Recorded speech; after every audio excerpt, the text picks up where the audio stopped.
He played at San Diego State. He was an offensive lineman and was the 7th overall pick in the draft, more than any of the Big Ten linemen, drafted all over the SEC linemen, went on to be a multiple-time Pro Bowler, played in the NFL just shy of a decade. And now you were always a rock and roller, a bit of a surfer. Your story is frankly amazing. Half the NFL is undrafted, which is unlike the NBA or baseball. Almost all the players are drafted. Mm-hmm. You didn't even play high school football to the very, very end. Yeah, not to my senior year of high school. It just escaped me. Young kid, parents going through divorce in the teenage years, Southern California, skateboarding, surfing.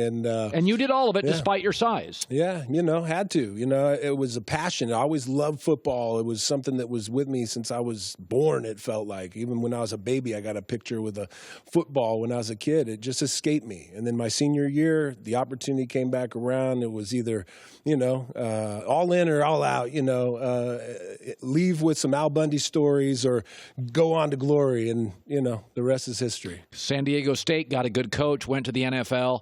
A couple of different things. You were outspoken as a player.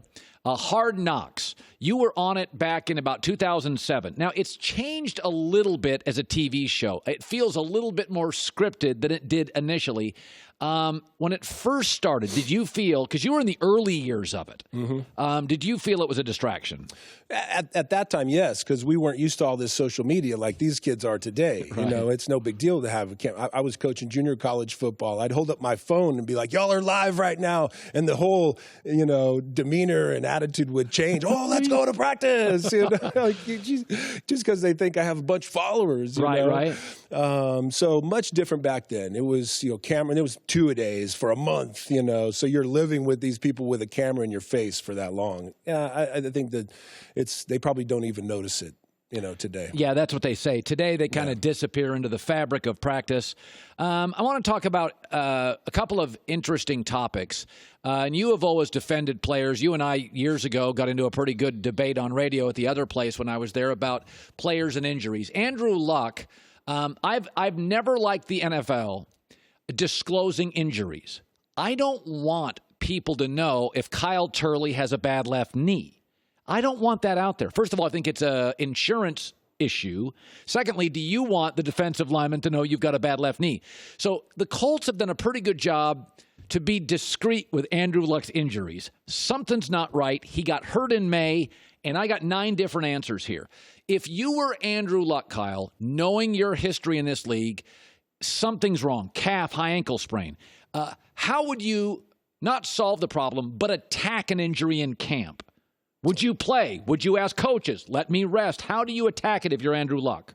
Well, I mean, again, we'll go back to what is camp nowadays, right? So this is a fun camp now, especially quarterbacks. I mean, they've got a protective bubble around them. I think they walk with people surrounding them these days, I'm sure, keeping them away from everything. So at the end of the day, it goes back to this is an injury. This is a medical situation. And so we need to have the proper people advising on these things. And unfortunately, in the NFL, from our last conversations, nothing much has changed. And these needles and pills is what the advice is. And I don't know how much more I have to say it, but continuing to be present and relevant in how I'm feeling, being away from all those things, and how much faster my body recovers. I mean, if Andrew Luck could have the full potential of cannabis recovery opportunity today in what is available, he could be back on the field in a week.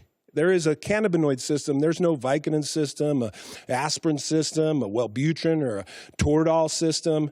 There's a cannabinoid system, and until we expose this, then you're going to have these injuries where he's walking around, he looks fine, he's hopping around, things are okay, but there's this, it's still right there, it's still right there. It doesn't have to be. The recovery process is paramount in what you use to recover. And unfortunately, still to this day, they're only investigating the opportunities that are, if I have what I have now and could go back, I'd just be retiring. I promise that. I would go back if I didn't have the brain thing where I can't be outside for about an hour or more in the heat where it really weighs on me cognitively. I go back to play right now. I'm coaching more than ever. I train guys all the time, and I'm better than them. I'm in better shape than them. Again, if I could go back, I know what Andrew Luck needs, and he doesn't have to miss any time. And, at the end of the day, what he does need is to just continue to grow up and realize that he's a great pocket quarterback. Don't get whacked. Get rid of that ball. Yeah, let's talk about Kyler Murray, because there is this sense now, hey, run around. And I look at Russell Wilson, I'm like, okay, Russell's different. He never gets popped. Russell's got like this alien sense that he runs around and doesn't get hit. Cam Newton's a huge man. Injuries. Andrew Luck's a huge man. Kyler Murray's fascinating. There's a Russell Wilson component here where you can't watch any film where he gets tagged.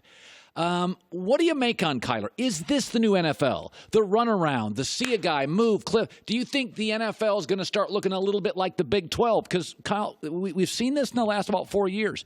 There is a college movement moving to the pro level. You left the league. It started now. What do you suspect we see with Kyler Murray?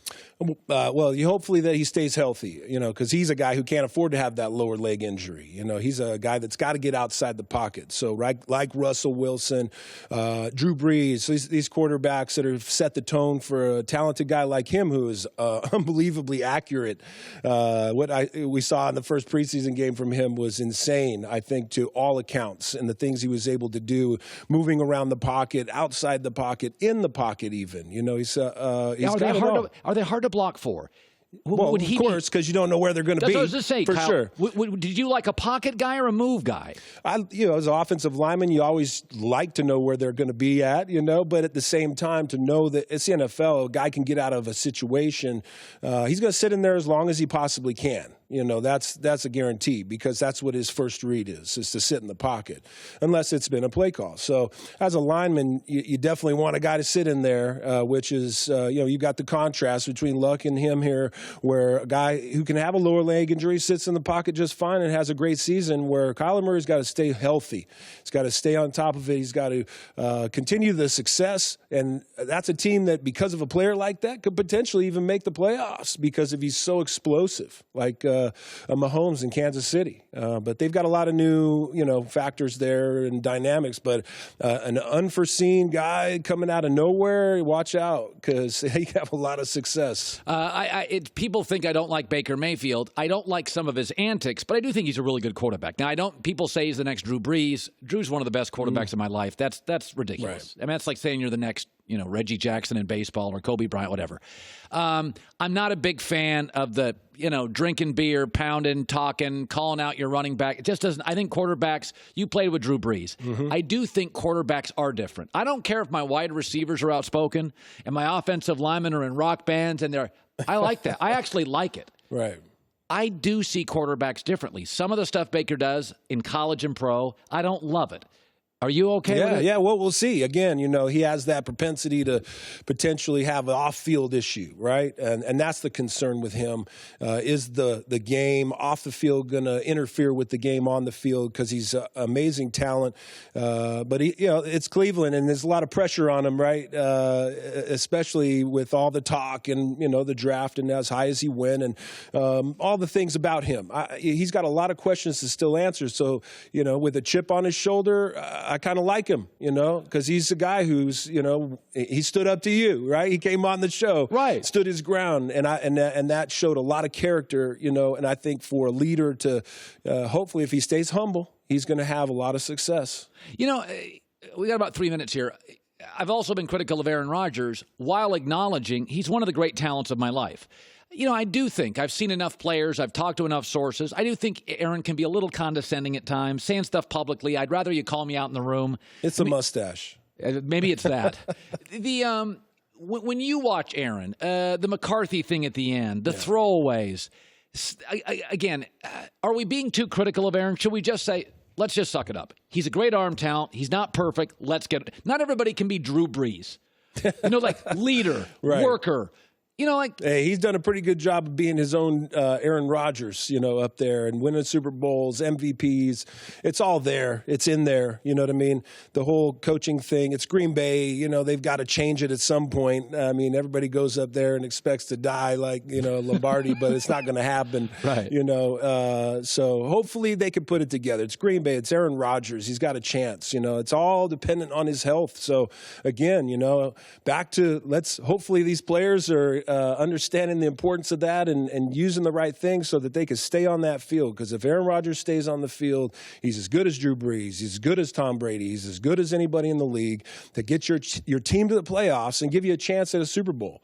And a guy like that in a Super Bowl who's won it, again, chances. They come and they go. And in the NFL, they're fleeting. As you don't have 130, 80 games or whatever baseball gets and basketball gets. You got 16 chances. Yeah, you got 8 home Sundays. Yeah. You got to win 7 generally to be a home team bye. Finally, you played in New Orleans. You also played Kansas City, St. Louis. Let's go to New Orleans. Do you miss the vibe? What is it like to be a Saint in America's Party City? I was just down there for convention. Unbelievable. Every time I go back there, I don't realize how bad I missed it. You're coming from California. When I got drafted by the Saints, I was like, where's that? Came from Southern California. I don't know where Louisiana is on the map, honestly. I couldn't have told you, especially where New Orleans was. I had no idea. And after being there for that long and then over the years going back, playing music and continuing to do that and be a part of the city in those regards. And, all the guys, you play for the Saints, it's a different thing. And at the end of the day, when my wife and I are done, we've already said we're back in New Orleans when the kids are out of the house. You'll find me living in Uptown somewhere. I'll be walking the streets or I'll be on the trolley. Yeah. Do you have a website or anything I can send people to? Find me on social media, Kyle Turley everywhere, and neuroxpf.com. That's my CBD company. We're the only THC-free brand out there that people can trust, down to the kids even. Pylon 7-on-7's allowed us that conversation. It's about the brain. It's about protection. Cannabinoid system's real, I promise. Kyle Turley, great stuff. Thanks, man. Hi, everybody. Thanks for watching. Subscribe here to get the latest from the show. Also, be sure to check out more of the best clips from The Herd or go watch a few segments from other shows on FS1.